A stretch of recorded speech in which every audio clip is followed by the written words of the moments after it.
బైబిల్లో కీర్తనలు 23వ అధ్యాయం 1వ వచనంలో యెహోవా నా కాపరి, నాకు లేమి కలుగదు అని భక్తుడు సెలవిస్తున్నాడు.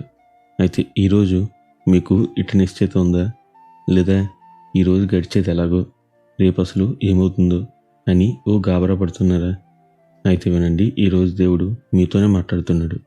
మరి ఈ రోజును దేవుని వాక్య ధ్యానంతో ప్రారంభిద్దామా?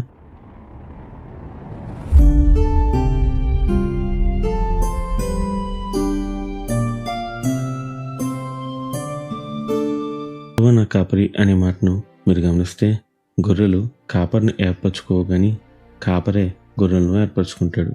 అందుకే యోహాను సువార్త 15వ అధ్యాయం 16వ వచనంలో ప్రభు అంటాడు, మీరు నన్ను ఏర్పరచుకోలేదు, మీరు నా పేరట తండ్రిని ఏమడుగుదురో అది ఆయన మీకు అనుగ్రహించినట్లు మీరు వెళ్ళి ఫలించుటకును మీ ఫలం నిలిచి ఉండినట్లును నేను మిమ్మల్ని ఏర్పరచుకుని నియమించితిని అని అంటున్నాడు. అవును, మన కాపరి మనల్ని ఎన్నుకున్నాడు.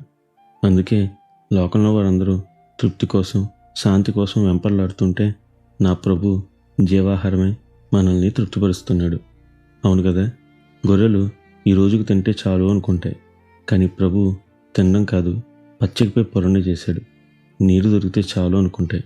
కానీ తాగడానికే కాదు, నీకు శాంతినివ్వడానికి ఆయన సిద్ధంగా ఉన్నాడు. సాధారణంగా ఎడారి ప్రాంతంలో, నీటి ఓట్లు ఉండే ప్రాంతంలో పచ్చగా ఆహ్లాదకరంగా ఉన్న అది భయంకర క్రూర మృగాలకు నిలయం. అందుకే ఇక్కడ భక్తుడు రాస్తున్నాడు, దేవా నా శత్రువు ఎదుటే నాకు భోజనం సిద్ధం చేసావయ్యా అని. ఇంకా శత్రువులను అడ్డు విరగొట్టడానికి దుడ్డుకర్రను, పడిన నాదు గోతు నుండి నన్ను లేవనెత్తడానికి ఆయన దండము నాకు తోడుగా ఉన్నాయి. గాఢాంధకారంలో ఆయన తోడుగా ఉన్నాడు. జీవితకాలం అంతా కృపాక్షేమాలు అనే 2 దూతలు కావాలి. ఇవన్నీ నాకు తోడుగా ఉన్నాయి. ఇంకేం కావాలి ఈ జీవితానికి? ప్రభు సన్నిధి తప్ప. ఆహా, ఎంత అద్భుతం కదూ నా ప్రభు ప్రేమ! ఆశీర్వాదానికి పరుగుడే లోకంలో మనల్ని ఆశీర్వాదంగా మార్చాడు.